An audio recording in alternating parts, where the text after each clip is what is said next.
Can I start now, Janet? Yep. Good evening, ladies and gentlemen, and welcome to 4th of November 25 Parish Council meeting.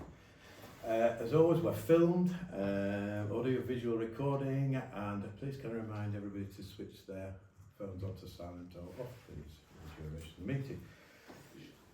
As always, we have a public session, which is 15 minutes, and then we follow on with our Parish Council meeting. So, I'm going to open the floor up to members of the public for 15-minute questions. Or questions for 15 minutes. I have one if I may. Yeah, sure. Thank you. First of all, good evening. My name is Peter Smith. I live in Malton Gate, a house called Crofton. My wife and I own it. I'd like to talk about some trees adjoining to our house. I brought a picture so you can see where it is and what it is.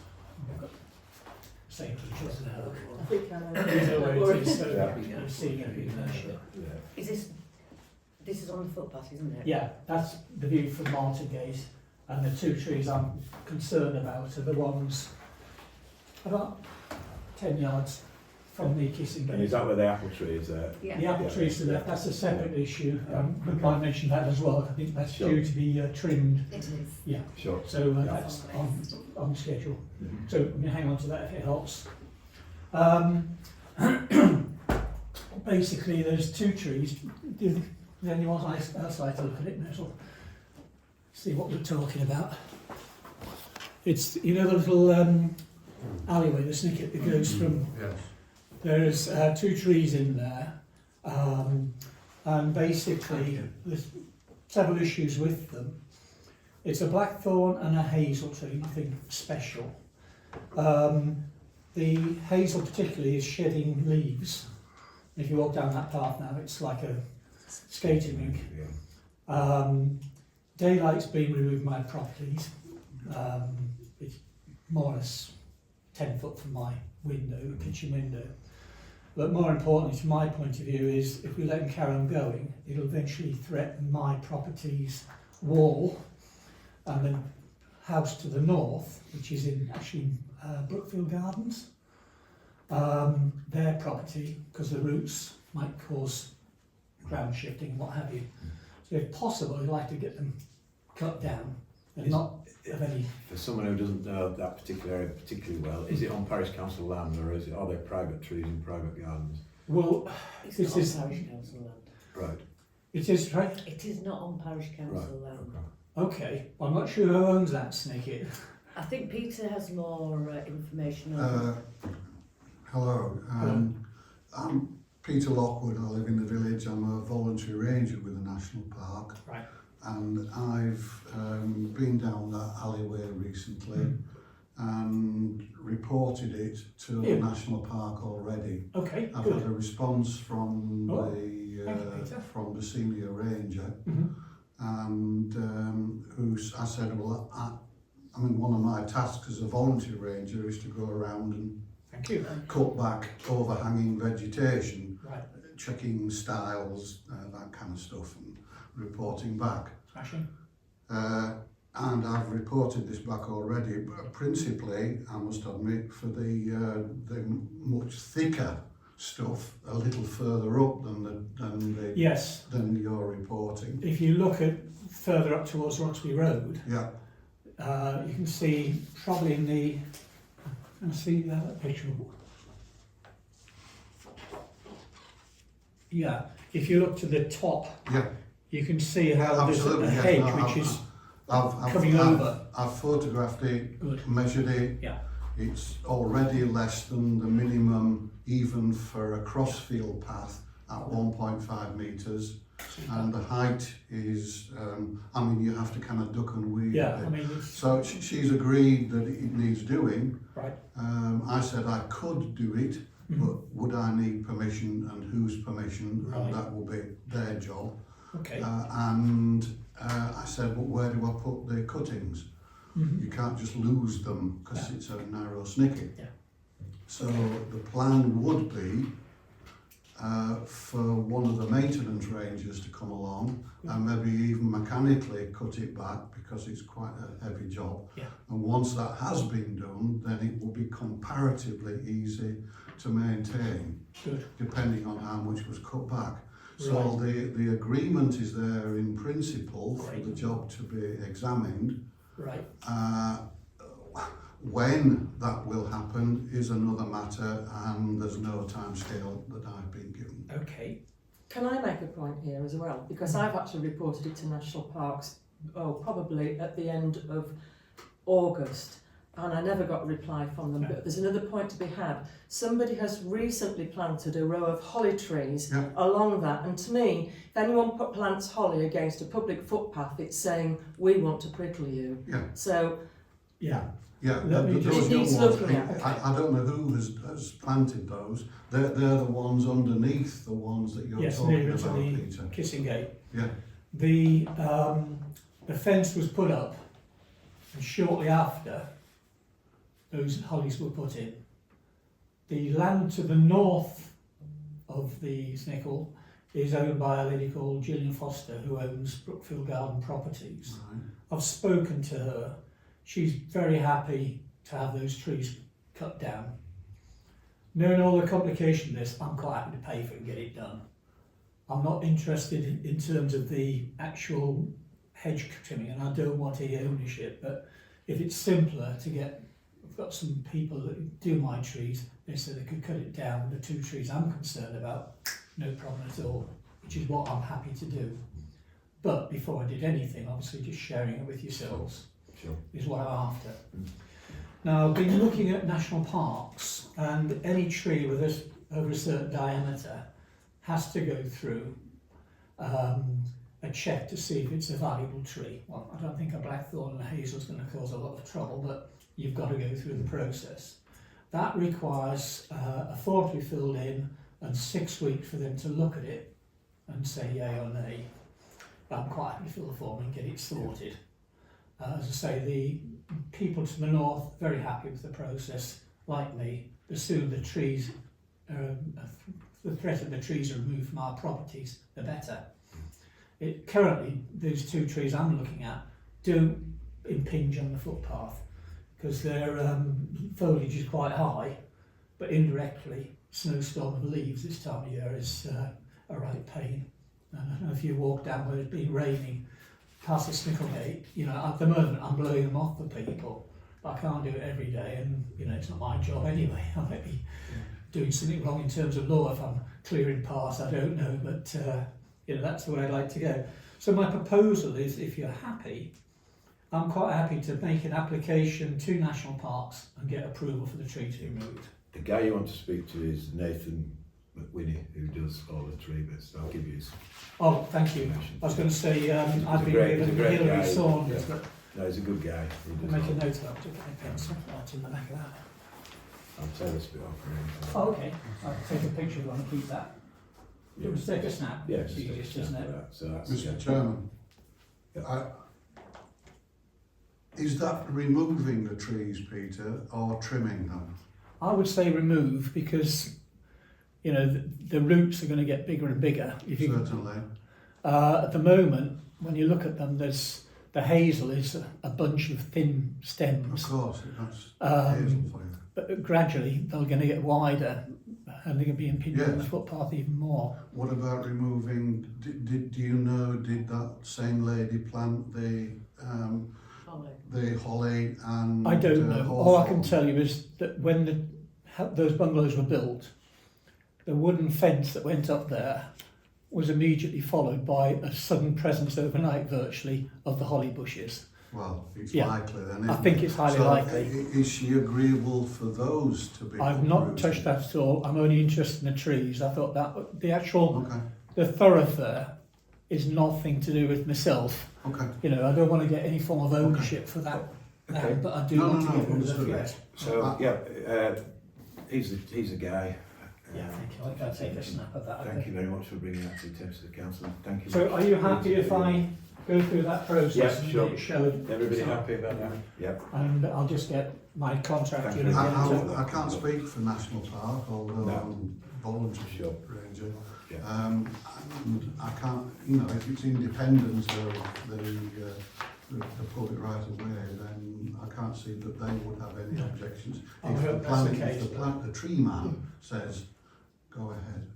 Unless a stick a preservation order on those two trees. They're not gonna. Okay, well, thanks very much. I'd like Thank to. you. Yeah. Any more questions? We haven't got too many more minutes. Yes, Richard. It's all, as usual with me, it would be to do with biodiversity and things. I run Pickering Swift Group and I'm involved in Whitby Scarlet Swift Group. I know I've noticed from a few meetings I've been to that quite a lot of applications come through you for farm buildings and new builds or extensions within the village. It was in the present government's manifesto to make Swift bricks mandatory for new builds. I was just wondering if you might back me up, and when applications come through, if you could recommend to the people, the builders, to install 2 Swift bricks in new builds, if it's brick, or Swift boxes, and I'd be here to advise if it's a building that doesn't have bricks. I just wonder if Parish Council would recommend that when they're reviewing the applications. Yeah. Jenna, have you got anything to say? Well, I would say that anybody can respond to an application. So if you look at the applications that come through, you could do it with your expert knowledge and with that in mind. I'm not really that sort of person that's Right, okay. trawling online and things like that. I'm Yeah. looking for Parish Council support, and it's also it's a bit of kudos for yourself, you know, like a lot of things. It's just a recommendation that you could put with each application. Is that something that you might put in the minutes to talk about? It does add to the cost of things though, doesn't it? It's all work for the clerk. It has to be a little. I can provide nest boxes for free, but I can't supply Swift bricks for free. The builder would pay for them themselves. But it's worth a little bit of work, I'm sure it is, to make that recommendation. Do we want to go to the Pats to ask what their policy is, or do we want to go to planning? There is no policy. There is no policy. But I don't think we would respond to every planning application with a specific about Swift boxes. There's only, from what I see, 4 or 5 come through each month. It's there's not many, you know. It's very rare that you get like 20 or 30 houses built at once like you do, you know. I think you'd be better to try and fight it in legislation. If it's in the Labour Party's It's manifesto, not then really. why don't you push that to It's go not. through them? Because it's not really Parish Council No. core business. Yeah, but when the applications come through, you know, there's so much work being done. The reason why I haven't started a Swift group in Thornton is because we've got quite a lot of good buildings which are suitable for Swift nesting. But every time someone gets a re-roof done, there's one always ongoing at some point, Swifts are locked out for good of all buildings. New builds don't allow Swifts to nest in the eaves. And I just think it's just a simple goodwill thing that we can do. And when something like a Parish Council reviews an application form and they make that recommendation, you know, it's not law, you can't make them. It makes them think a bit, especially if we can get free advice. I don't think it's someone can decide tonight, Richard. Yeah, Perhaps I was hoping throw for it the at minutes. us and just what everybody else think. I think the other thing is it sets a precedence, because if someone then wants to come and say we want a bat box on every house that applies for something, or we want an owl box, or we want it painted green, you know, it's not really us to be so subjective about it. I think it's a thing that I you don't could agree do with as a the painting person. green thing, but I do agree with everything else you said. It's the times we're in. It's how people respond to programmes on TV as well. Hansa programme with the Swifts has just inspired so many people. Been inundated with new Swift box now. Swift boxes in Pickering as a result of that programme. People are waking up to the little things they can do. So you're getting the response without us doing it as well. No, because builders are the same mind. They like to be asked if they'd like to contribute. Yeah. Can I just say, I think you're right, that obviously it's something to think about collectively, but I think what it's about is just possibly a recommendation of some kind of general even biodiversity, sort of generalised comment on the bottom of when you rubber stamping the planning applications as a parish council, as a sort of forward-looking parish council, to be able to just put a generic sentence on the bottom of it, which you wouldn't you wouldn't have to, have a separate sentence for every one. It could be a general sentence about considering, It's not e.g., the Swift boxes. But I'd like to move on actually. Thanks very much, Richard, for that, and Karen. I'd like to move on because we've had our... But can it go on the minutes to discuss at the next meeting? As I understand it, our response to planning applications are usually a pro forma as to whether we object, support, or no comment. I don't really see that there's any room there to make a specific comment as about that one. It's something which is really down to the individuals. It's And would be The possibly application's at a level far above parish council. Yeah. it's just a recommendation. It's just something. It's Yeah. just something I think to do. Okay. I mean, I'd like to move on, Richard. Cause yeah. it's, Can it go on the minutes for the next meeting? No. No. General consensus is... Are you going to have a show of hands on that? I think. No. Well, we haven't started the meeting yet. No. It's literally All just right. public. I am trying. Okay. Good. Right. Thank you very much. I'd like to start the main meeting. First, I'd like to introduce... thank you very much. Yeah. I'd like to introduce our new council member, Simon Tempest, who lives down at Maltgate. Welcome. Thank you very much. To the council. I don't know if you want to say anything. Or, I wasn't planning on no, making a that's fine. speech, but That's no, absolutely it's- fine. No. I should be observing and listening and learning. Like myself, you're a relatively new resident, Yes, aren't you? yes. I think they call us newbies in the village. There you go. Yeah, quite a few of us entering the village now, so quite a few newbies in the village. So, welcome Simon anyway. Thank Yeah. Right, we'll start the agenda. Agenda item 2006, to receive and consider apologies for absence given in advance of the meeting. Now, we haven't got Marguerite here tonight, have we had any? Haven't received it, apologies. Nothing, okay. So we don't know why she's not here, but she's not here. 2007, to receive declarations of interest in items on the agenda. Janet. Yeah, my normal standing interest for North Yorkshire Council, and also I've added, I'd forgotten about this, sorry Jenny, I am a sub on the Mayoral Combined Authority, I forgot till I subbed last week. Also on item 2425/219E, I've got a non-pecuniary interest in the TRO change, and item 2425/217, the planning application for Thorpe Cottage. As I own a property on Brook Lane, I've got a pecuniary interest, and I'll leave the room for that item. Okay, right. Thank you very much, Janet. Right, item 2425/208, confirm and sign parish council minutes of the meeting of the 14th of October. Has everybody seen a copy of the minutes? Is everybody in agreement? Have we got the amendment in the Tyson? Yes, they have, yeah, Okay. yeah, we've got it in there, yeah. Everybody happy to sign the minutes? Yeah.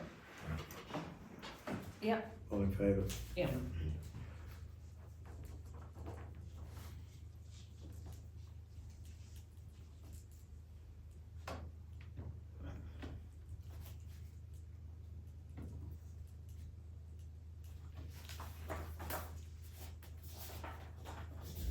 There's the amendment Thank as you. well.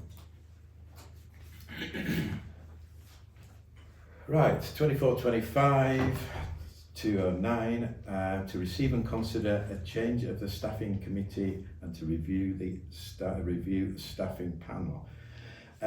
This is something I'm going to suggest we take forward to the December meeting. There's quite a lot of work involved in it. I know Jenny's been involved in a lot of other stuff this month, so we need to get our ducks in line before we take that. So I'm going to recommend we take that forward to the December meeting.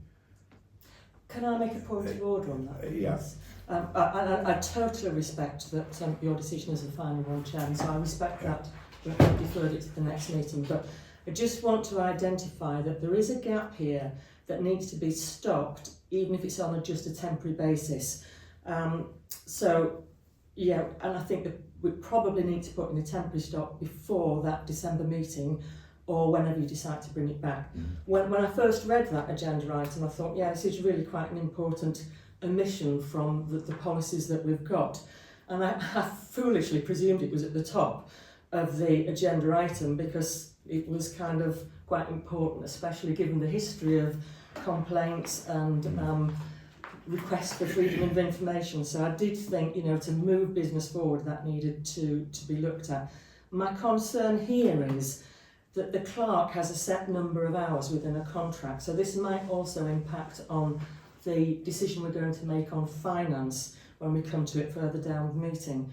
So should a frequent number of complaints and requests for information come in, I presume the clerk's normal business would be to deal with core business first, and then for the agreed, she'd deal with the core business, and then if there was any time left over, she would look at any request for freedom of information. Otherwise, the wheels of this council are just going to grind to a halt, aren't they? Because that time will be taken up by responding to freedom of information requests, and there is no policy for dealing with that.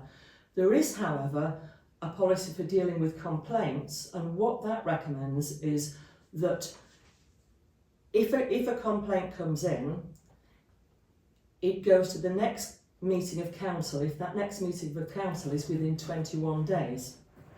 And in that way, we can look at it as a council together, and then that council would delegate 3 people to deal with it.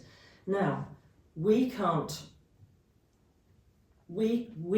give that decision for Jenny to do that extra work if we haven't met to decide that.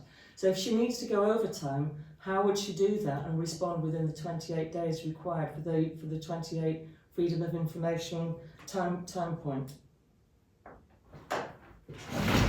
So if we got a freedom of information request that came in tomorrow, technically we should really look at that, or the clerk would need some extra hours agreed by us to agree those extra hours for her to do that. So if we haven't got a policy in place, and it looks like we never have had one, which is a gaping hole, particularly given that we're given these complaints and we get these vexations. How many have we had this month? 3. 3 in this month. So the time required on top of the extra business, and we haven't got a policy for it. It just seems that it's such an important thing, and given that the YLCA have given us clear instructions of how that goes forward, I would suggest adopting what they say on a temporary basis, putting that forward, and then bringing it to the council to discuss in more detail in the December meeting. Otherwise, we've got a gap in the situation. It's up to you. What's everybody else? Chairman, as I say, you know, it's up to you, but Jenny, when you're clerk, so the work goes on you. I don't know. Well, I think the idea was to try and bring a bit of sense to the order of how we deal with things. So if we are to introduce a new committee or panel, then we obviously need a terms of reference that goes with that. So I wanted to do it in that particular order, hence why we thought we'd just defer it to December. But isn't that what the YLCA gave us? Those bullet points were the terms of reference, that were the framework for that. But there's just there's not been the time since that email to put together a terms of reference that we could then circulate to the council for them to consider and for them to make a decision. And for that reason, I felt that we should defer it to December. There's just one freedom of information request to tackle. I think it's probably about another 14 days window to do it within, but all the rest have been done now. And it does need to come in as a policy, and we do need to have a panel, but we need to understand what the process is as well, because it sounds like I might need to fold it out to I think all councils need to understand, and particularly Simon being new to us, everybody else will because need to. It sounds like if it needs answering and we need to delegate and we need to agree, you know, a certain amount of hours needs to go into this, then do you need to meet as a panel, as a subcommittee? Well, I think it's quite clear what the YLCA say. They've written a very lengthy report which could be condensed and taken on board And my point is that it makes us all culpable if something comes in, we don't reply within that 28 days, we are then responsible. We could go to the ICA and we know what happens. We've got a history of people that complain and complain and complain, and then the clerk's time's taken up. We have no council meeting in that time to agree the clerk's time, and she can't do it retrospectively. So if the clerk needs more hours, what does she do? She puts the normal business back, if that's what we agreed to do, but we haven't even agreed to do that. So what's happened is we've had an ad hoc arrangement where the council business has been put back just to deal with a plethora of complaints and requests for information. So we're not pushing business forward. Okay. And that is my concern, and it's a historic concern that's happened for the length of this council since 2022. I've watched it. So what do you suggest we put in a temporary? I would suggest you take on those bullet points from the YLCA, you convene the committee that we've already got to form their own terms of reference. So take those standard bullet points which give you all the legal pieces for the And has for the new every committee. council seen those? No. You've No. seen them, haven't you? I've seen them. Yeah. That's not. I'm only one of. I don't have sufficient information No. to make a decision So- one way or the No, other right. tonight. Well, we I think really don't. we'll kick it into the long grass then. No, it just needs to be, It needs to be it done. needs to granted, be needs but- to be Yeah. done. Can you summarise the gist of what the obligation would be? 'Cause if we're talking about this being a temporary thing, what does that temporary thing Yeah. do? And if we brought it back in December then and agreed either it becomes permanent or a modification to it? So what it's suggesting is that you keep the current staffing committee with its existing statutory functions. This would leave the staffing committee unfettered by no other remit. To avoid confusion, create a new panel and adopt a title, Complaints and Information Request Review Panel. Council would delegate responsibility for considering potentially vexatious complaints. The panel would meet as and when a matter was referred to them by the clerk. The council would delegate responsibility for reviewing any such complaints of dissatisfaction in the Freedom of Information Act as requested, and they would recommend that they delegate a quorate of people that would be on that committee, and members would be appointed each year at the annual council meeting. To me, that's the terms of reference, and that committee would probably set out its own. They'd fill in the flesh on the bones there. You know, it's probably not for us to do, but I think it's fairly I think straightforward what it I says. think the intent, the good intention when we put the agenda together was to change the staffing committee, because that was the understanding at the time. And then obviously YLCA became involved, and their recommendation was to keep the two separate. So we got to that stage, and obviously that was last week. Now, the agenda's already written, it's already out there, and that agenda point as it stands, to me, is not what we're discussing tonight, because we're not, having had the information since publishing the agenda, we have to keep the staffing committee, we have to have a separate panel. Now, without being able to give the information to everybody to It worries me that everybody hasn't got the information, just one or two. and I think we really need to put together a proper terms of reference for what this review panel will be. And linked to that is obviously the vexatious policy, and that needs updating and tidying up, and that to me seems the best way forward is to bring them both back, and obviously we leave the staffing committee as it is because we don't need to do anything with that, and then we come back with the consideration regarding the new panel, the complaints panel. With that is the terms of reference, with that will be the vexatious policy that needs updating because of that panel. And I don't think we can agree anything tonight because there's insufficient information and understanding around the point in question. So Can I suggest we get all the information out to John and Simon and anybody else who hasn't Me. seen it, and Rebecca, and then bring it forward to the December meeting, Janet. I hear what you're saying, I really do. I just think it, you know, of all the policies that we need to review, I would have thought that was an essential one, whereas the others are But fairly we are superficial. reviewing it, but when we've got time between now and the next meeting to just polish it up. I again. appreciate that. Right, thank you very much for that. Yeah.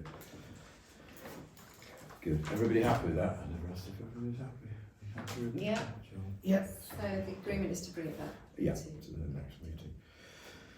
Right, what have we got? That's that one. 24-25 210 to receive and consider councillors to take on parish council liaison vacancies. Now, I think at the last meeting we crossed off quite a few that were no longer relevant, so I'm going to quickly go through and try and add bits and people to those bits that are still relevant. So, Staffing and Recruitment Committee. At the moment we've got John Garbett and myself. Anybody else want to go on that one?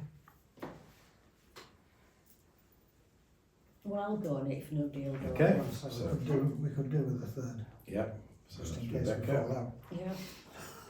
Yeah.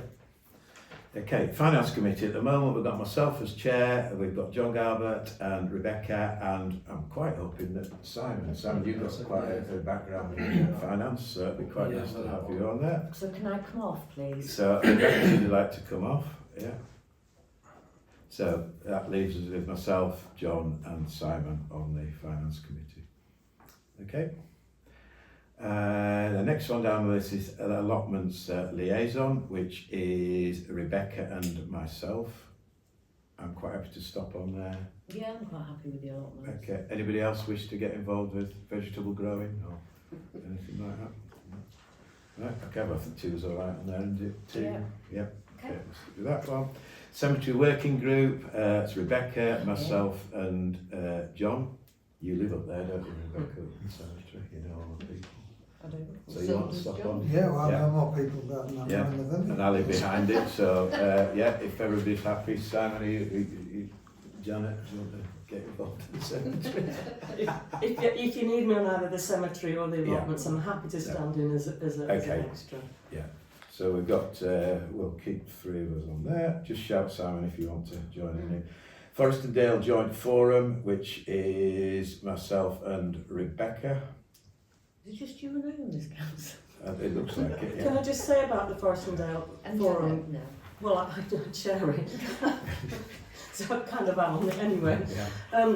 It involves all the parishes in the area, so every member and every clerk is invited to those meetings. It's sort of like a forum for the whole of the parishes within the old Thornton Dale Bardale District Council ward. So it's got Alliston and Eberston and Wilton and Lockton and Lewisham. They're all invited to this group, and what we're going to do in the future is try and do a joint emergency plan, which I mentioned. We've got the date for that.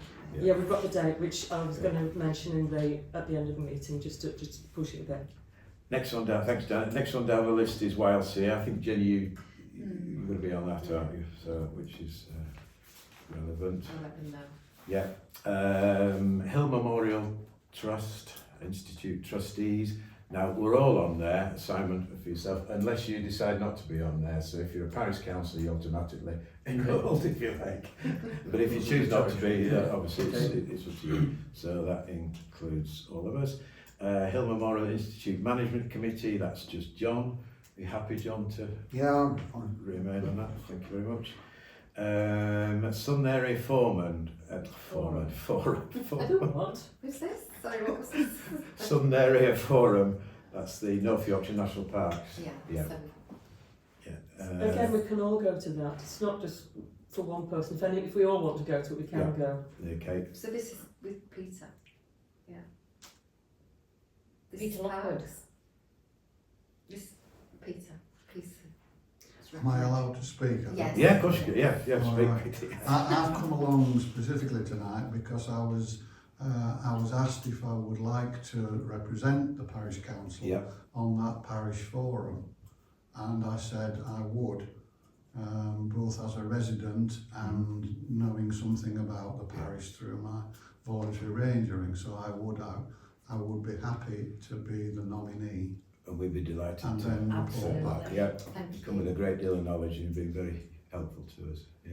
But Okay. like Janet said, it could be, there can be Yeah, others as well. Oh yeah, it's still a public thing. Yeah, they're Yeah. really interesting meetings actually, Yeah. you know. Good, thank you, Peter. Thank you, Peter.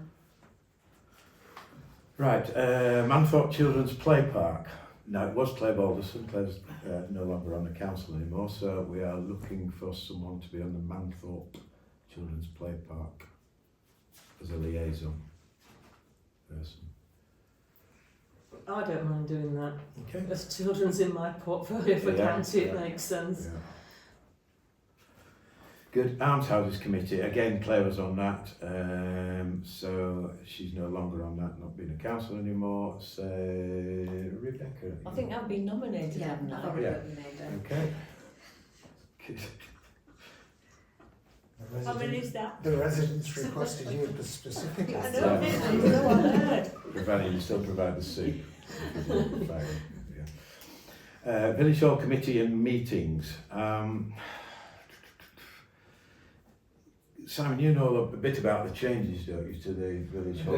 Yeah, no, leave me. I can see you sketch me in. Well, I've just provisionally. Provisionally, that's fine. Yeah. That's fine. So Simon's going to go on that one. Thank you, Simon.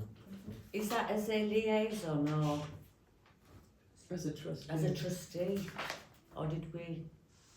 Well, it's really at the moment a parish council representative, so liaison, but really it's I mean, it's up to you, Simon, whether you want to join as a trustee or not, really. But this is really just a liaison between the parish council and the village hall. Well, let's start like that and see where it Okay, goes. yeah, We it's a feed good that back idea. to the Yeah. village hall and Okay, that's fine, lovely. And the last one is a Sports Pavilion Association. Now, I'm on that. Well, I'm going to go on that one. I'm on that one because I have a little bit of an association between that and the village fete. So we're sort of working. So it's quite a good organisation. So yeah, I'm on that one. Okay. And that's it. Everybody happy with that? Yeah. Yeah. Good. We're busy. Right, where have we got to? Bench. Right, 2425 211 to receive and consider updated versions of the following PC policy documents. Number one is a bench policy. Jenny, can you just run through that for us, Sure. please? So it was on the last meeting agenda, we agreed that we would go with recycled as the preferred, and then we'd also have the option of hardwood.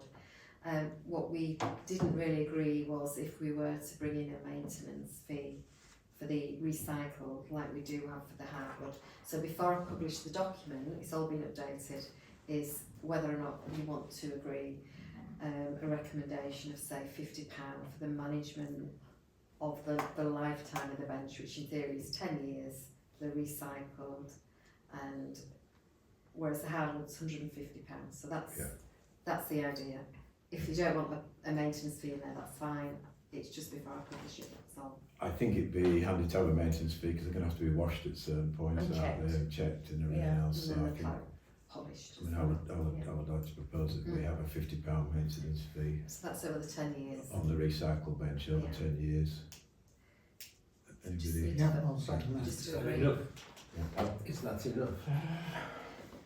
Did you say the one on the hardwood's 150? Yeah, but what we do, we either stain it or paint it and Yeah. sand it, and Yeah.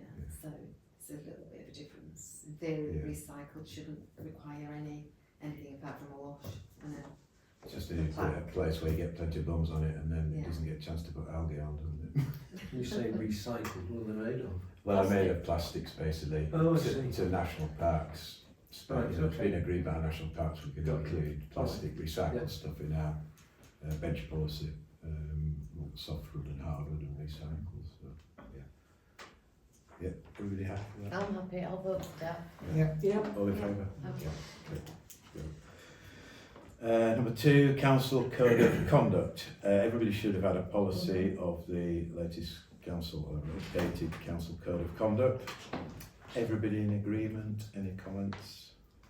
No, I'm not. Yeah, I'd like to make a Yeah. comment on it. Okay, John. I know, I mean, I'm familiar with this because it's the Local Government Association Code of Conduct, and it covers both the parish councils, district councils, which we haven't got anymore, and county councils. It covers all councils.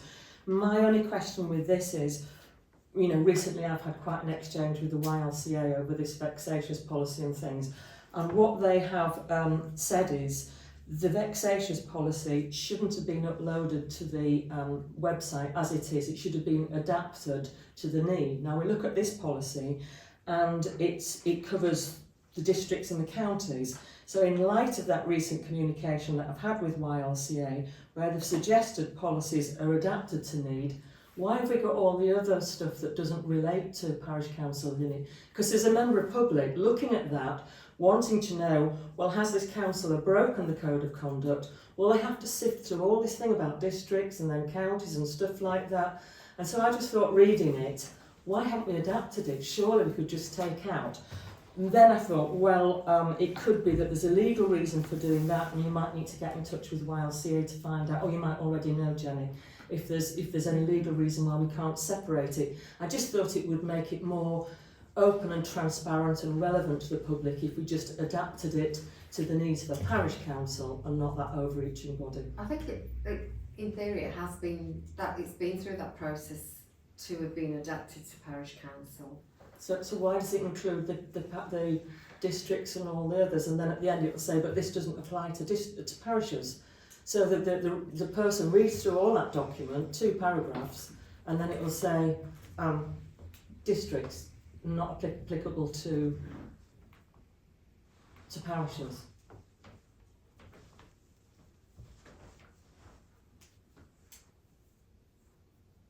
So are we asking for it to be slimmed down, Janet? Or Well, I just think, like the YLCA have suggested, adapt it to so that it reads like a parish council code of conduct and not just covering everything code, which I think would make more sense. It's just easy reference for it, you know, rather than you reading through it, you read 2 paragraphs and you go, oh, that's not a parish council matter there. any other comments? Yeah, I've got one with that. I'm disappointed the YLCA as representatives of parish councils don't actually produce one that's already tailored for parish councils rather than one generic thing that covers everybody, but hey ho. We only pay them 300 quid a year, so 600 is it? 600. But fine, yes, we'll do it ourselves. And it's 20 pages, you know, and not all of it relates. Whereas all the other policies that we've got are 3 and 4 pages, and yet all of a sudden we get a local government association one that is 20 pages.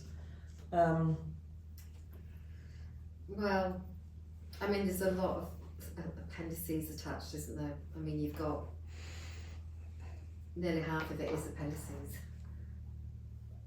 You know, the actual policy document really summarises the 7 key codes of conduct.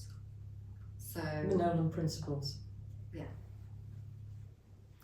and then you've obviously got 2 pages of introduction, purpose of the conduct, code of conduct. So it's a case of what do you decide to exclude, but you've actually got, in theory, you've got about 6 to 8 pages, which summarises the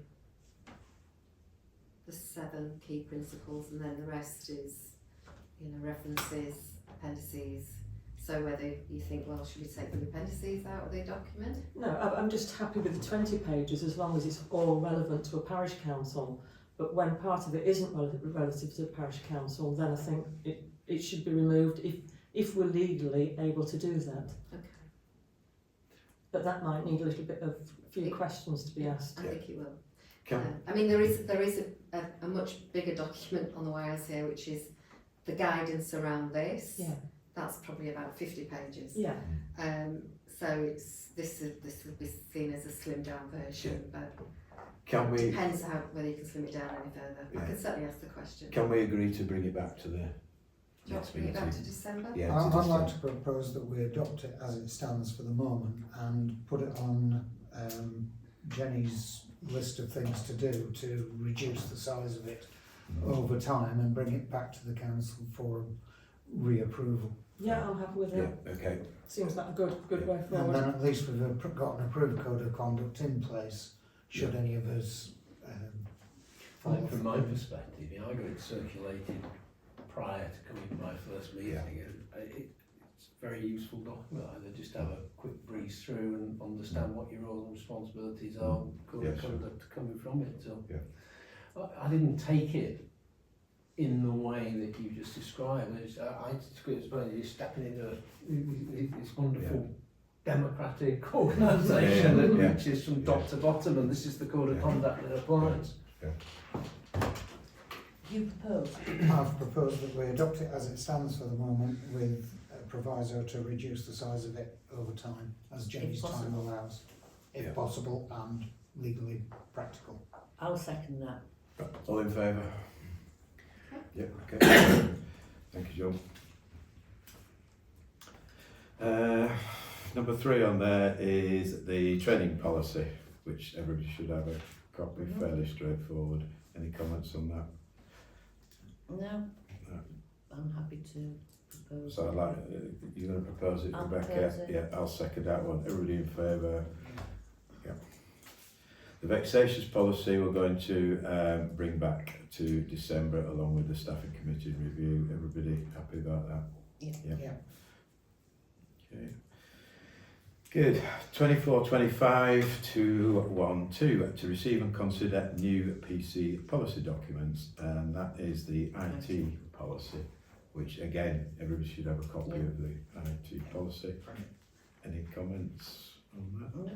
Yeah, I've got some comments. Sorry, but I do read my policies. I'm a great believer in policies because I think they're there to protect us. They really do. So I am pernickety about them. I know that. So I've got several questions about it. The first thing is, why have we been given a policy document that says adopted on it? Sorry, say that again. We've been given a policy document, and the first thing it says at the top is adopted the 1st of November 2025. Has there been a previous meeting today where it's been adopted? No. No. So the policy that's come to us isn't adopted, because it just looks as if we're rubber stamping something, whereas we're not. We're making a decision on it. So are you saying that I should have not put the date in and then put the date in after the meeting? Is that what you No, you can put the date on it, but to put adopted on it to me is premature, because we haven't adopted it until we voted on it, and it just looks as if, I suppose it undermines the way we look as councillors, because it looks as if we're rubber stamping that's come from somewhere else. So that's just, it's pernickety, I know. No, I think most of the documents that I refer to on the wires here, they tend to have this at the foot rather than at the top of the page. Right. But for some reason, this is at the top of the page. I would like it if it wasn't on the page at all until it's adopted. And then we put it adopt. So then I go on to the policy itself, which I think is a good thing. It outlines the guidelines and responsibilities for the use of IT, and this morning when we got that it just shows why we need that policy. It really was really pertinent to what we're going through tonight. It says limited personal use. Why do we need any personal use of council property anyway? I wouldn't dream of using my county stuff for personal use. So I just thought that was a strange comment.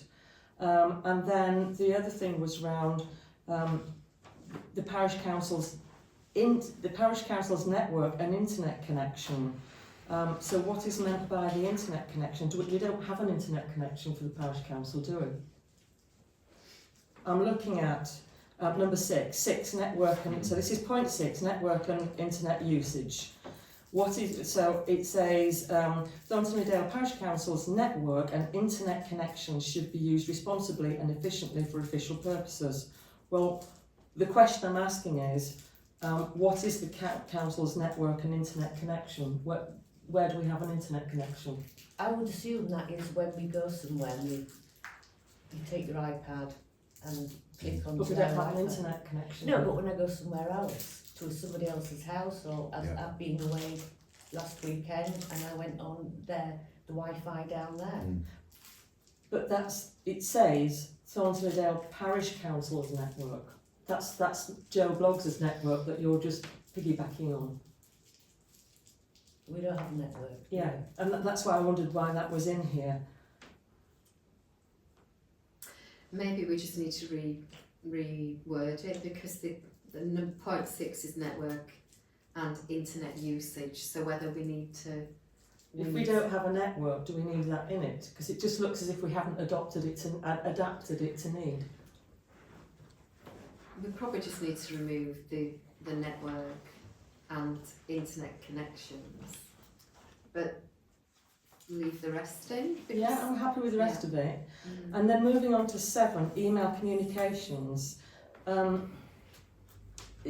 the email accounts, I just wondered who is able to see or access our PC email accounts, because that quite worried me when I read that. I mean, I would hate to think that a resident had written a confidential email to me and the webmaster or anybody else could read it. So who is able to read those email accounts that you've set up or the webmaster set up for us? Because it makes me really uncomfortable, that. Well, it's obviously managed by a third party, which is Advantage Web Design. So they are managing and hosting the email accounts. And can they read my personal emails that are sent to that account? There won't be personal emails, will they? If it's Sorry, a business, can they read? So the emails that come to my personal, not my personal BT account, the one that you set up for me, which is personal to me. The .gov.co. But the emails are owned by they're owned by the parish council. Right. And they're a business email. Right. They can be accessed by the company that manage the email. Right. And can they be accessed by anybody else? In theory, they could be accessed by the clerk. I don't access them. Right. But obviously, I should be holding the passwords for all of the different email accounts. So we don't have our own, we can't put a private password in that stops anyone anybody else from reading our emails. You can change the password because it recommends that you do update it regularly. But then we have to send that password to you, and that means you can read our emails, as can the webmaster. So the point I'm getting at, if someone writes to me with something very private that they want remaining confidential, it can be seen by other people. So we need to put a disclaimer on that this is a business account and that perhaps stuff should go through the clerk, and because it could be read by other people. I'm just really concerned. Anyway, that everything goes to the clerk anyway. Yes, and maybe we need to put that on, because otherwise why do we have personal email accounts if that... Well, they're not personal email accounts, they're personal to us on the council, sorry. No, but they're not even that. The only thing that's personal is the fact it's got your name on it, but the email accounts, they're business accounts and they belong to the parish council. So why don't we just have one, instead of having 6 different ones, why don't we just have one that says parish council and just use one email account? Why do we have to have 6 different ones? Because when I write out to you all, I need to, or when you write to me. But if you write it out to us all, you may as well just write to one email account. So how do you communicate back to me then? Well, just reply to you. So if you start an email to me, how are you going to do that? I'm going to write to you, parish.clark at... No, but where are you going to write from? What's your email The account? joint one. Well, So have one that covers everything. You've all got to have your own. But if Jenny wants to write to the finance committee, there's only 3 of us, isn't it? So it doesn't involve the rest of you. And we all need our own emails to get on to Scribe. So I think we need some disclaimer that says to the public that these emails that they write to our account with our name on, rather than personal emails, can be viewed. Because I would be very uncomfortable. By who? By you or by the webmaster. Or whoever. Well, I'd need to check with them as to what they actually do, but they obviously manage it and they can access any of the email addresses. And that's what I'm uncomfortable with. Because they have the password, they've created the password, and the policy, if you were to change the password, is supposed to let the client know so that then I can update the... And that's what I've read in this thing, that we have to send our... So if we change it so that it's personal to our business account with our name on it, then we have to send that password to you, so it's not confidential. It would still be accessible by the administrator.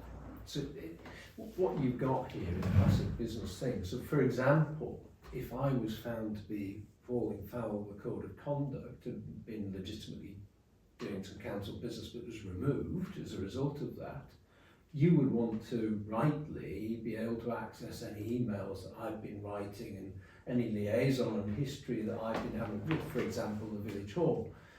That would be right and proper, and so the administrator will be able to go on in and understand and gain access to that, and in fact pass that on to whoever my successor was in those circumstances. Now the disclaimer is an interesting one, and again on a conventional business email you would find something written as a disclaimer on the bottom there, talking about confidentiality, talking about who the email actually belongs to, and the circumstance, what might happen to it. So, and if indeed you've got that by improper means, then you shouldn't have it. So there is a standard disclaimer you could put on the bottom, but for me, it's just the normal working operation of an organisation. Well, for me it isn't, because at county we don't have that. At county an officer would never dare go into your emails. It just wouldn't happen, because it's such a private thing between an elected member and a resident. Obviously I don't go into them, yeah. but it's there. Obviously we need to be able to control the emails when a councillor resigns. You know, we need to be able to delete that account. We need to be able to change the password on that account. Isn't there a way of deleting an account without a password?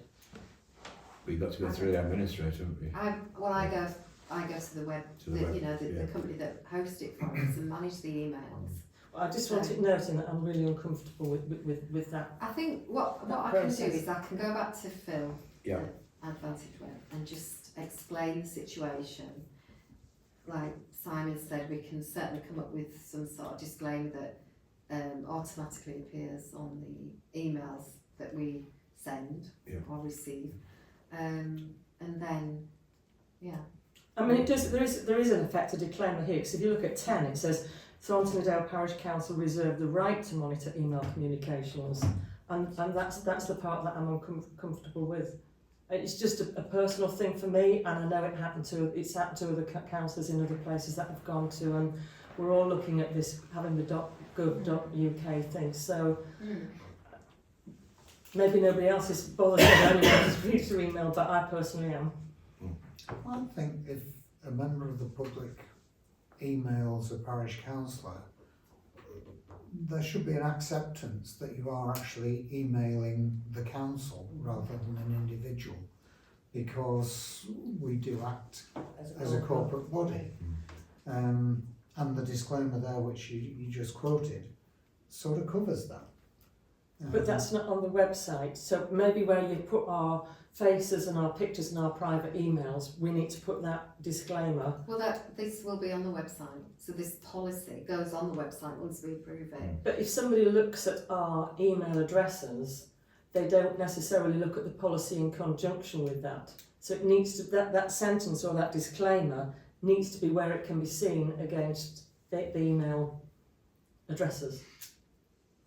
Fairly simple fix. Sophie did that, I'll take it up with Phil and get some more advice on that. Okay, so this is obviously, and just to caveat, this is obviously from the YLCA website, as in this is their guidance, this is their template. And they say it needs to be adapted. That's what they said on Friday when we had this exchange on Friday over the vexatious policy. This is the point of bringing everything today, back. isn't it? It's to decide on what we want to Okay, bring. so I think we ought to bring that one back to the December meeting if everybody's in agreement, because obviously we need to alter one or two things. Okay. So December one. Right, 24-25 213 to receive and consider updates for the village maintenance. Jenny, do you want to take us through those, please? Yeah, sure. Number one is the update on caretaker work completed since October, Parish Council meeting? Yeah, sure. I mean, mainly it's been the Malton Gate, and at the moment there's obviously a tremendous amount of leaves, so it's just battling trying to keep the path clear. He's having extra focus around this time on the memorial for the remembrance, so that's sort of this week. But generally it's just keeping the village tidy, and just if there's anything in particular, we've asked him to look at the church wall. That's This right. is just a bit of pointing that needs doing on Church Lane. Yep. So that will be part of his duties anyway, to just to do that. And we had the street sweeper through this week, I noticed. Yeah, Mm. through, Very good. yeah. Can I just say, you know, in the car park, they're pointing on the wall there. That's yeah. And they're doing it, I'm presuming that's done through the National Parks conservation, because it's the lime plaster and It'll be everything. lime So it'd be a plaster, good match for him to look at, and it's great to see all the leaves coming up. Just one point here, when I came out the other day, the van was parked. Well, you know when you come up the slip road and you turn east to go to Scarborough. Well, the caretaker's van was parked where it was blocking the visual display, so you couldn't see when you were turning right. So I don't think it's a great place to park on the pavement there. So whereabouts? As you're coming up the slip road from Malton Gate, turning east towards Scarborough, Yeah, on your right hand side there's a big piece of pavement, right. Okay. and the van was parked across there. Okay. So if you looked right, Mm. you couldn't see the traffic coming towards you because the van was there. Right. So I mean, it's great to see the leaves being picked up. It's lovely, but I just think it was a bit difficult. Okay. Okay. I'll mention it. Thanks, Donna. Right, to update on work for the cemetery gates and churchyard wall. Yeah, the wall we've just covered, Wall, yeah, and it's just the it's gates, the really. cemetery gates. Obviously, we've let Nick know that he's been given the work to do the gates. He's due to send me an update any day now on like a schedule when he can deliver this. So I did ask him for the meeting, but hasn't arrived yet. That's great. Point number 3, update on work to the village benches, Malton Gate railings and allotment fencing. That's all in order, Jenny, isn't Yeah. it, I think? Yeah, all the materials are ordered, ready to be collected, and I think we'll be starting tomorrow, and then we've asked them to start on the railings first. Good. 4, update on Remembrance Parade for obviously next Sunday. We've ordered a wreath, I believe. Can we just check on that, because going back 2 years ago when we didn't have access to a bank account, or we didn't think we had an access, we didn't pay for a long time, and the lady, I spoke to Martin the other day, and he was telling her yes, they paid. Can we just check with Martin that she has ordered us one, because it would be awful. So who am I checking it with? Martin Calder. Oh, so you would check with Martin? Yeah. Yeah. please. Do you want me to find the dates when we made the payments, because they were both last year? Yeah, I would send them, and then he's got confirmation. And who would want to lay the wreath on the... You. Just check. That's me then. There you go. Be In nominated. terms of road closures, I know my cousin Stockdale Constructions done all the forms for road closure.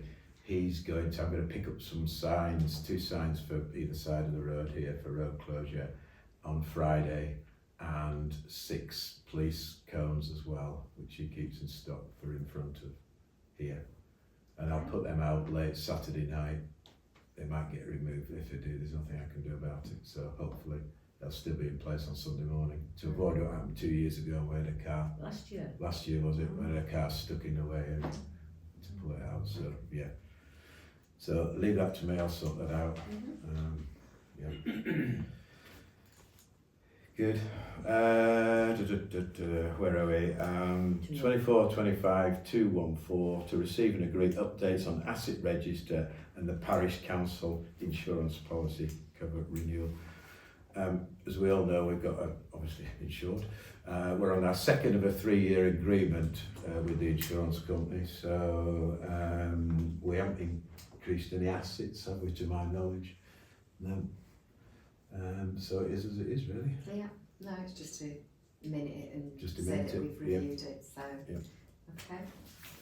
Good. Right, okay, move on to 24-25-215 to agree to receive and agree budget forecast for 2026-27, including the earmark reserves. Now, all councillors should have received a copy of the budget. Everybody received? Yes, everybody had a chance to have a look. We held a meeting at 6 o'clock with the Finance Committee and we agreed to bring forward to the Council the proposed budget for 2026-27, the precept for the financial year 26-27 and the reserves policy for those years. So if everybody had to have a good look through, and any questions, quite happy to answer. Hopefully. I'll say we have a lengthy meeting before this. Can I ask where these clerks' notes fit? Not the clerks' notes that you sent. Spend report. Does that fit in with the budget, or why was that link sent? What does that tally in with? It's all the payments that are made, all the spend report for the year. It's on the website. It's just there. So that's. I just wondered why you sent them. That was all. Because they're updated every month and they're on the website. And sometimes I send it out ahead of the meeting. It depends what date the meeting is on, and whether I've had the time to do it before the end of the month. So it's just so it's not considered with the budget. No. I mean, I've considered the figures. I've looked at the actuals for April through to end of September, and then we've looked at a forecast for the following 6 months, and that's how we've arrived at the budget figures. Yeah. But the spend forecast, it's just there to save us receiving freedom of information requests, because we're saying this is all the expenditure that the council make in the year, and we update it every month, and it's just a report from Scribe. But this has been considered in respect of the budget that's been... Well, there are other reports in Scribe that give you more accurate information and are tailored to budget planning. So you can do a report that's actual 6 months and projection 6 months. So that's the type of reports that we've considered. Which we did, we considered it, but for simplicity's sake, this is as simple as, I can class myself as a simpleton. So this, in this action, we've got budget against expenditure, and then we work the preceptor around there. So. Does that answer the question?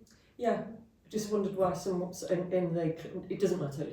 Yeah, we'll probably just get used to sending it out every month, but that's what we normally do, is just it's to really say freedom of information request. It's to say, here's what we're spending the money on. It's just why some of the contractual, things that are contracted, surely they would have been the same every month, but there are different figures. Like what? I'm not talking about in the. I'm talking about in the. What do you call it? The spend report. Sure. Yeah. So, what, the grass cutting or the? Well, I'm not going to go into contracts in open session, but no, but I'm just understanding where you're seeing the difference, so that I can answer the question. Yeah, I'm seeing differences on page 3 of. What do you call it? The spend report for 2025. Okay. So but I don't want to discuss that in open session. Fine. So I think if it's contract, it could be that for example, grass cutting, they do some extra work in a month, so obviously the invoice might be slightly higher. Right. So if they do extra work, does the council have oversight of that before they do it? Is it done before and then they claim it afterwards? Then there's extra work for the caretaker, isn't there, as well? So that's not. The caretaker's bill's always different. Yeah. That's always it. I'm just trying to sort of pin down the political oversight of when that spend is agreed. Is it agreed by full council or is it a delegated decision? It's obviously the contracted stuff goes to tender and it's agreed, and it's at that point, because it's a contracted spend, then it wouldn't come for authorisation to the council. It might be noted, but it wouldn't need approval because it's under contract. Yeah. And that's why I can't understand why the figures are different every month. Because if it's a Because contract, you'd think they would be the same every month. Well, we'd have to get into the specifics Right. of which Yeah. one. Okay, which we're not going to do in open meeting. No. Okay, so just to summarise, precept has gone up by 2%, so we're looking for a precept of 49,705, which is a 2% increase on last year. In terms of council tax and what it means to the Bandee residents in Thorntondale, and just for a point of information, there are 914.72 Bandee properties in Thorntondale, and that's how the North Yorkshire Council based their eventual figure on. So for this year, you will see on your, providing it's accepted, our precept, you'll see an increase of 88 pence on last year. And on your council tax form, you'll see the figure of £54.34, which is D properties. which is isn't for it? D properties, and obviously anything under that it reduces, anything over that Goes increases. But it's all based on Bandee properties. So I say an increase of 1.65%, so 88 pence up on last year, and on your council tax bill for a Bandee property, 54.34.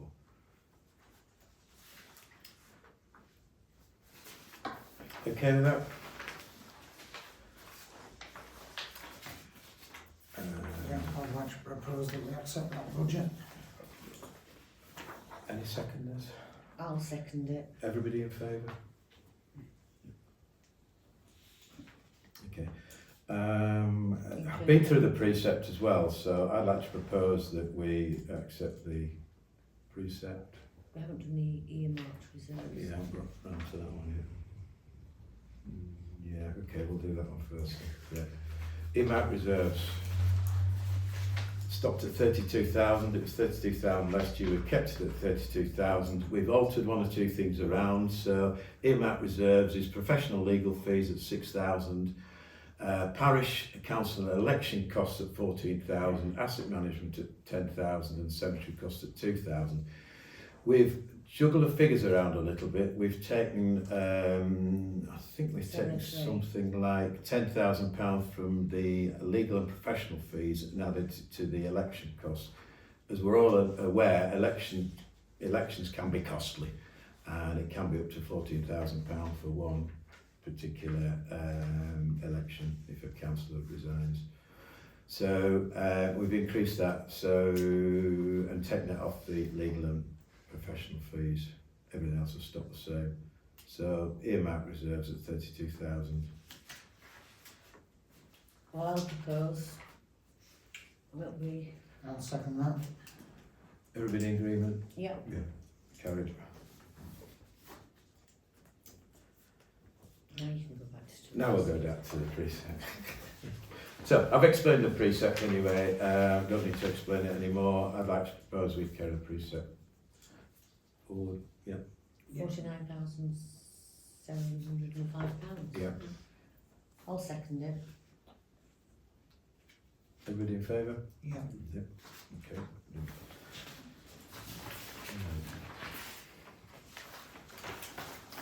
Consider new planning applications. Fortunately, there aren't too many this month. So, here we go. Thorpe Cottage, Chestnut Avenue. Now, this has come back because there's been an amendment on it. Now, I believe that it's been reduced somewhat. Hasn't it, the size of the... What? Anybody got anybody help me out on that one? I know it's come back. It has been reduced, not by a lot. Yeah, And it's been changed in its aspect. Mm-hmm. yeah.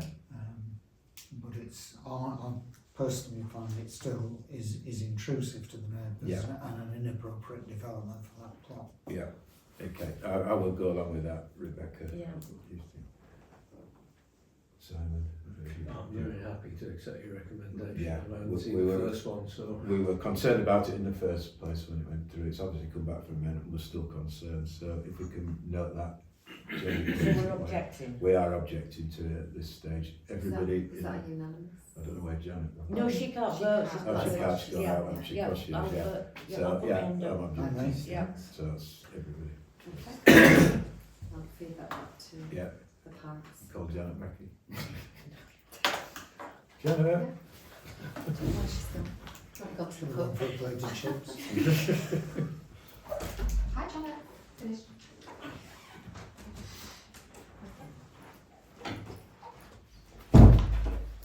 Right, Hemel House, Dog Kennel Lane,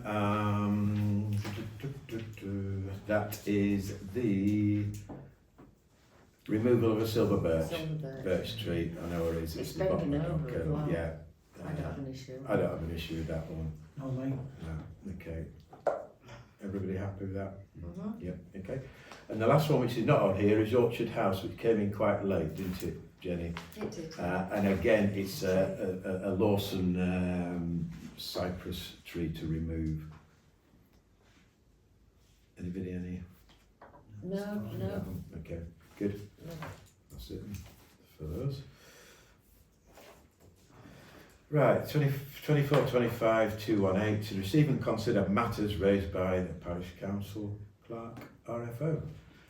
A is to receive bank balances. Jenny, I'll hand it over to you, please. Yeah, sure. Community account, I mean, for end of October is £9,048 and 94 pence. And for the Barclays premium is 93,000. Okay, thank you. B is to consider payments made or received and those awaiting authorisation, and that should be in the clerk's notes. Yeah, there's not too many 3, I think. during October, so Brunton, it is a fixed amount every month, and I don't normally put it in here, but it's because it's the amount's changed because they've put the prices up, so it's gone up by 50 pence per collection. Mhm. So, and also we've approved to move it to direct debit, so it's this sort of new instruction of a direct debit. So for that reason, I've made a note of that on the banking update. Yeah. And same with the business stream with the water bill, new direct debit, and so I've just noted that on there as well. There isn't 2 payments for the water bill because one's now in a credit because of the incentive of the £50 credit for setting up a direct debit. So there's no payment to go out on the cemetery, I think. Do we know when it was last read, Jenny?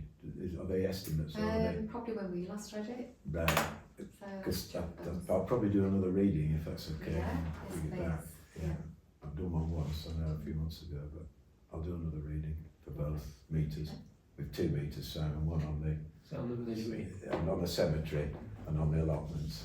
Oh, Yeah, right, okay. so there's a couple of meters there. Good. Right. And then the only other one was the postage, which was £13.92.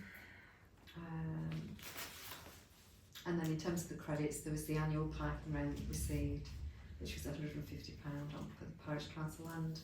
And then I've just noted the bank transfer.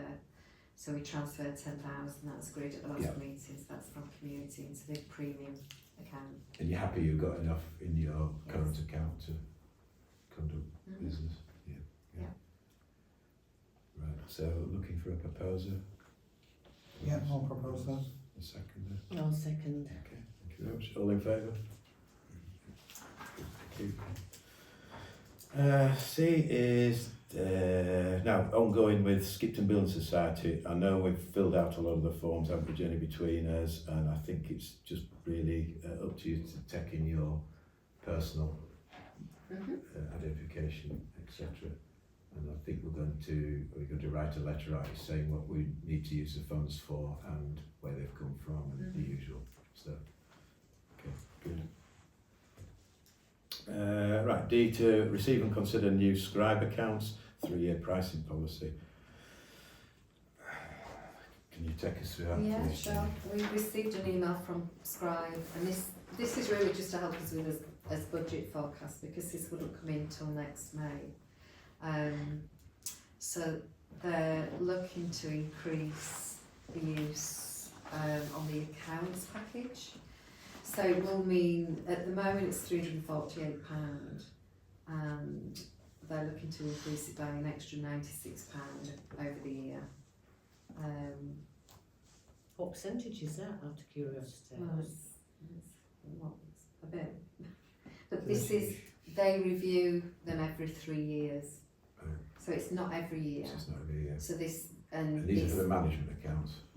this is for the accounts package. Management So you've accounts. got 3 packages on Scribe, the allotments, the cemetery and the accounts. And the accounts attracts the most in terms of the pricing.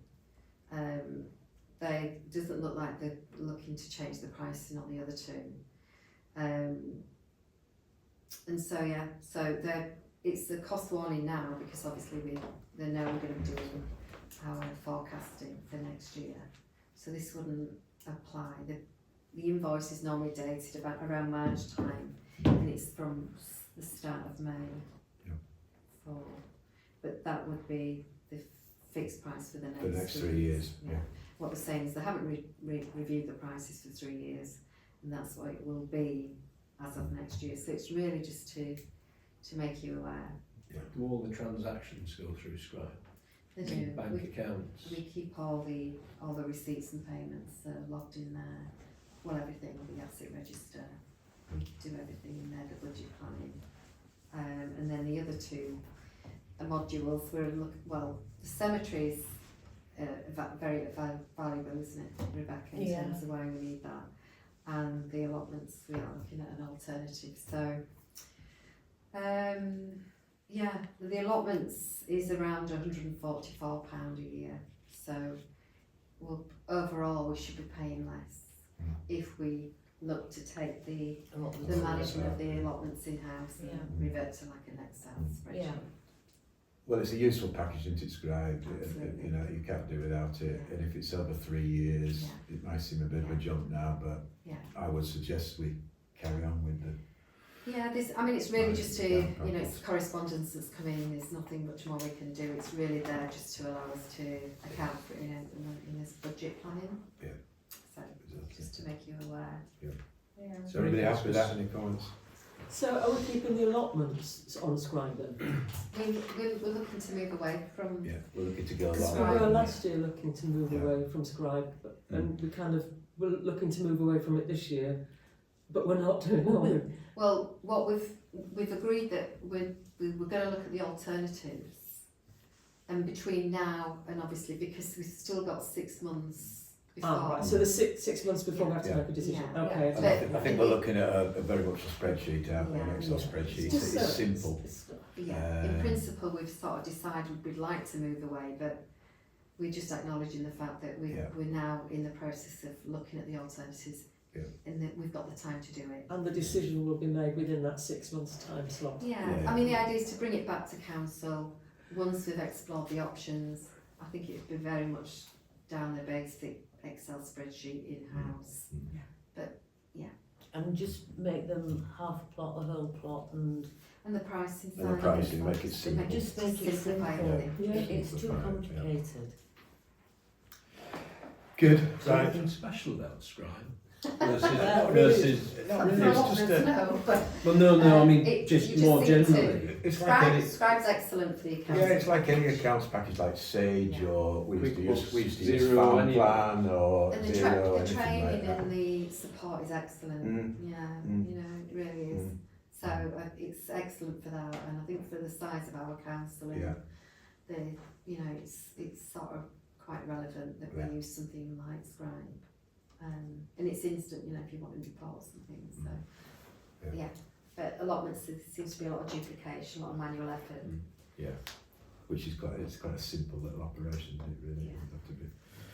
Yeah, good, okay. I need to receive and consider options to manage administration of allotments. We've just talked about that, haven't we? Yeah. So that's going to start now. Okay, 2425-219 to receive new correspondence received by clerk and any action required. A, NYC notification of preset paperwork for 26-27. We've been through the preset. Jenny, I think you'll probably submit that now. We've agreed it, will do. and that goes. It's got to be in by the end of December, by memory. Yeah. B, Grubs Up request update. We met people from we met Richard and Wendy and Brian this afternoon, and we had a discussion on the Grubs Up, quite a useful discussion on there. We didn't agree on everything, but I think we agreed in principle for you to go away, submit some plans to us, and then we'll take it from there, really. Yeah. Okay. C, acknowledge Parish Pass ROW have been registered for future maintenance. That's the right way. That's with Peter. Thank Peter for submitting all. Right. Yeah. Yeah. So that's all been. They are submitted. That's all been. I've received acknowledgement that they've been registered, Yeah. as I say, they've been noted, but they've got to wait till the end of November, which was the closing date for putting the proposals in, and then they will decide whether our proposals are okay or not. Mm. Okay. Thank you. Brilliant. Okay, thanks, Paisley, again. Yeah. Right. D, Remembrance Day Parade road closure. We've been through that already. That's all sorted out. E, draft order received from NYC amendment to parking restrictions on Priestman's Lane. Anybody got anything to say on that? It was just to say that we've obviously had a notification in and that's been circulated. Yep. So, yeah. Just to confirm that, the consultation went out quite some time ago actually, and I think the Parish Council responded to that consultation. Residents were sent out consultation, we've all seen it. It's absolutely sensible to do that, and this is just confirming that traffic regulation order is going through, and hallelujah, you know, nobody wants to go around that corner by the beach hedge by the mill and run into a parked car. It just seems ridiculous when there's a car park adjacent to it. Okay, thanks, Janet. Yeah. Okay, F, request to consider the parish notice board as a council asset. And we've got information needed against it. Jenny, can you? Yeah, we Is it on received that? an email in, well, it came in from Barbara Bransfield, and it was just a request that would the council look to consider adopting it as an asset and obviously insuring it. So the response to that was, if we were to consider it, we'd need to look if there was a cost impact, and to know that is to receive an invoice from them regarding the notice boards, Which that we we have know had. what the value is, and we can go to the insurers and say, well, we're looking to insure this, how much would it cost? Would it cost anything extra? Because we're looking at least £2,000, I would have thought. And that's As an assuming we agree as a parish council to take it on, because it's not our notice board as such, is Yeah, it? but we haven't had the invoice, and we can't really bring it to council until I can advise you that, Yeah. well, there is a cost or there isn't a cost to consider. So until we get the invoice, we can't really bring it to council, so Okay, Barbara's aware of that. yeah, okay. Can I just ask for a point of clarification here, because the email you sent, was it a couple of days ago, it said, thank you for adopting it. Yeah, So no, can we just clarify, have we actually adopted it or not? No, So, we haven't. Absolutely. so this No. is absolutely black and white, the Parish Council have not adopted No. that notice board. Not at all. And we would do a survey on it. Do we know how much it costs that the notice board? I think that the actual physical cost of the notice board, not the installation as such, was around about the £2,000 mark. Gosh. And Do we know, did Barbara do this under her own steam, or was it done under the hub, or do we know? We don't really know. Right. No. there's quite a lot we do need to know. And actually, when you look at the notice board, if you look at the legs, there's a lot of splits down them, aren't there? It looks like they're going to.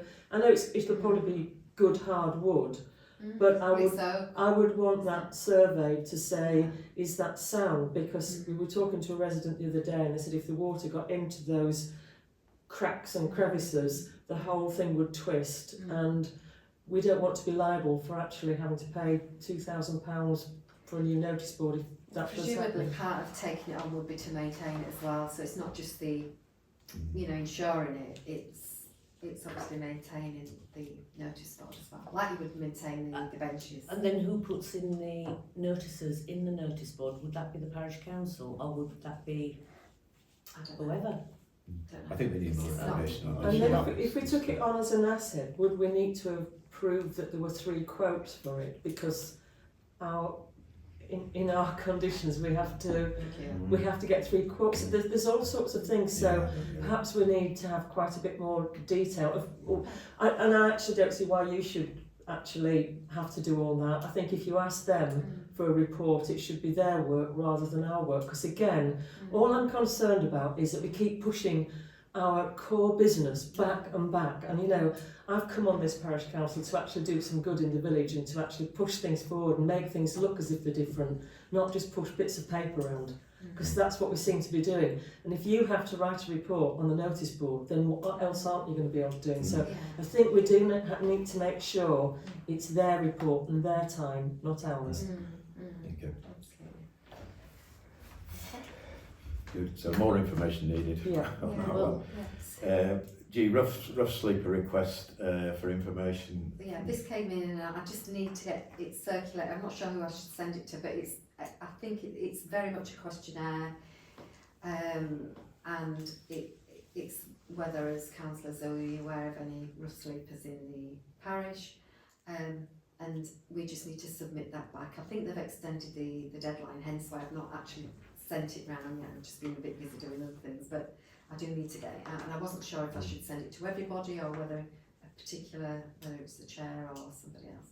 And Janet probably know a little bit more about it from the North Yorkshire Council perspective, but Well, it's just a consultation, isn't Yeah. it? You know, it's like any consultation. Some people fill them in and some people don't. yeah, okay. Okay, H, internal audit replacement, internal auditor replacement. Yeah, so that's ongoing. Rachel Pearson won't be doing the accounts again because she doesn't want to focus on internal audit work. She wants to go back to core business, which is accountancy. So she's recommended a couple of people, so we're just in the process of just looking at alternatives and securing some quotes, and then we can bring that to council. So it's just to make you aware. Okay, thank you. We've had 3 freedom of information requests since the last parish council meeting, which has obviously taken up your time. I think we sort of partially discussed them already, haven't we? Yeah. But it takes up an awful lot of time, but the information's been readily available and passed on. So But can I just come in here because Yeah. this is what my concern is. Has the time dealt with come out of you dealing with core business of this council? Have you spent extra time dealing with the freedom of information request? Or Well, you do because it isn't your day-to-day job, you know. But obviously you do need to reply to them, but you wouldn't normally schedule it into your workload because you don't know are you actually going to receive any. If you do, it depends on the detail of the request as well. So, do you normally apply for extra time, or you do it within your normal contracted hours?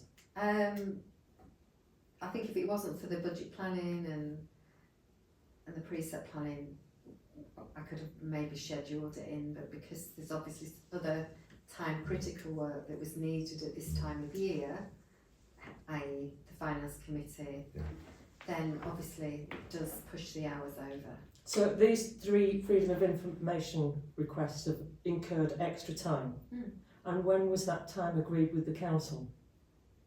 Because we can't grant time retrospectively, can we? You We have can't to, pay retrospectively. but don't we have to agree extra time?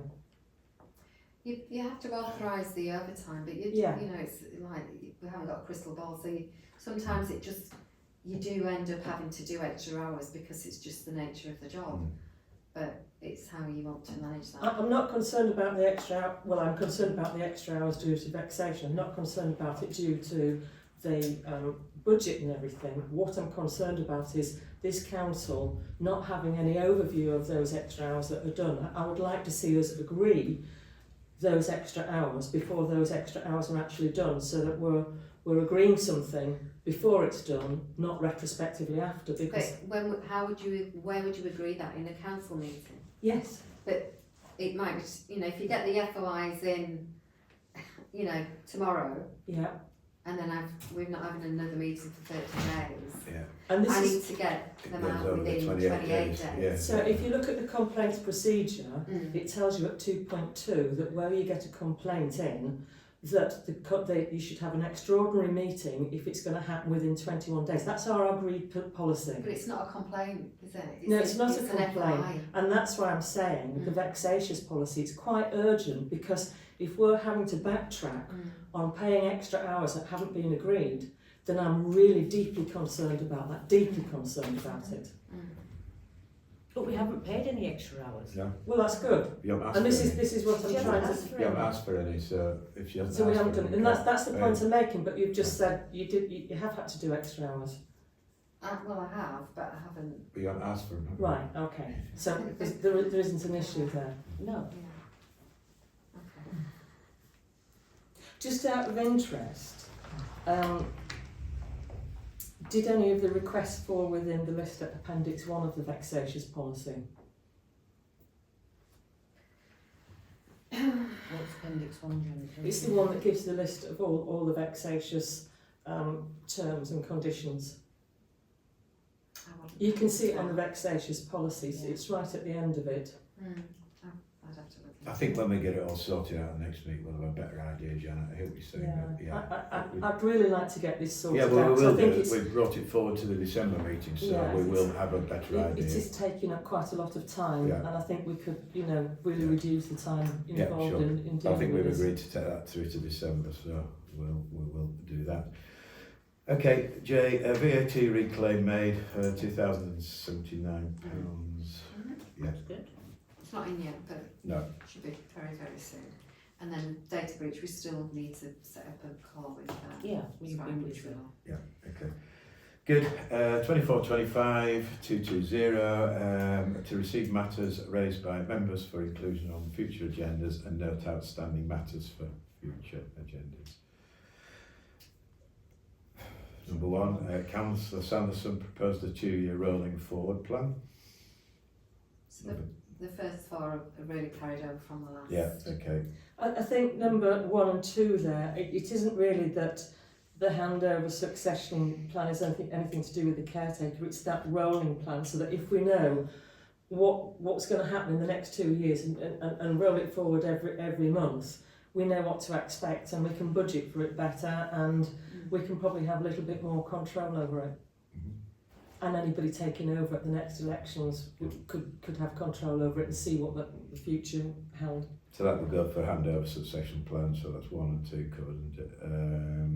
We mentioned a parish council emergency planning plan. Yeah, that's going to happen on the 27th of November we've booked the old grammar school, haven't we? I think it's an important thing. I mean, somebody did say that there was a plan, but for goodness sake, it must be nearly 20 years old. Well, 20 years ago, a cyber attack was something out of Star Wars, so I think that things have moved on a little bit And what since time then. was that at? 7 o'clock. We didn't know whether to ask any members of the public that were sort of involved in emergency planning either.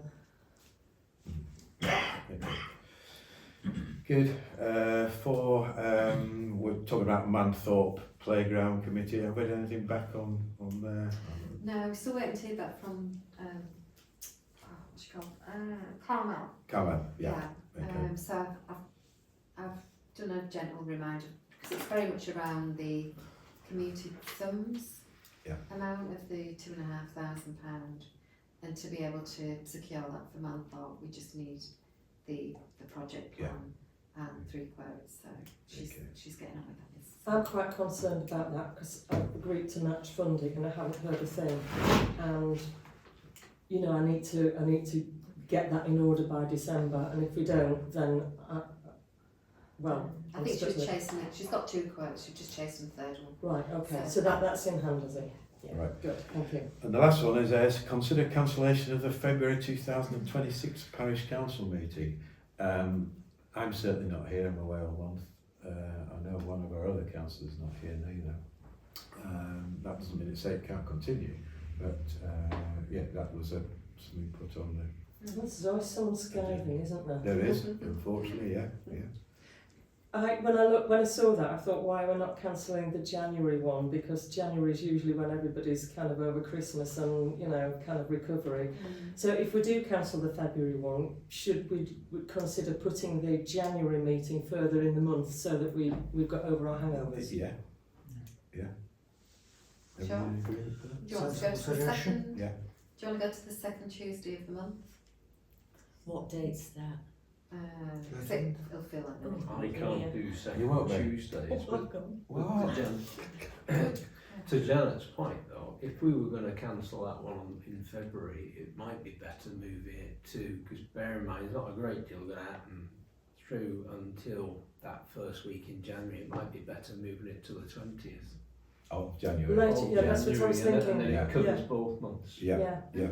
Depends on how big your hangover is. Are you still aware then? I am. I don't know. Yeah. Everybody in agreement? 20th of January? Yeah, it's fine by me. Yeah. It is. Right. Good. Right, just to confirm the dates of the future meetings. So, well, the next one is the 2nd of December, and the January one has been moved to the 20th of January. Any other business? Cancel the February one. In cancel the February one, yeah.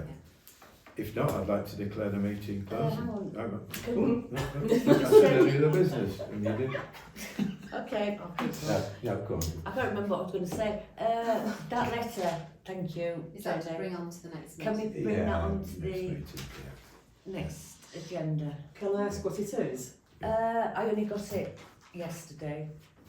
I don't need to read it. Can you not read just... it? It tells you what it is. It's the resident that's looking to either, Rent or Rent. lease or purchase. or I don't think leases, or purchase some parish council land. Oh, it is our land, right, okay. Yeah. Okay. Right. Is that it? So, That's it, thank you. Right. so that'll Okay. go on the next agenda. Yeah. Well, I'd like to declare the meeting closed. Thank you very much for Thank coming. you.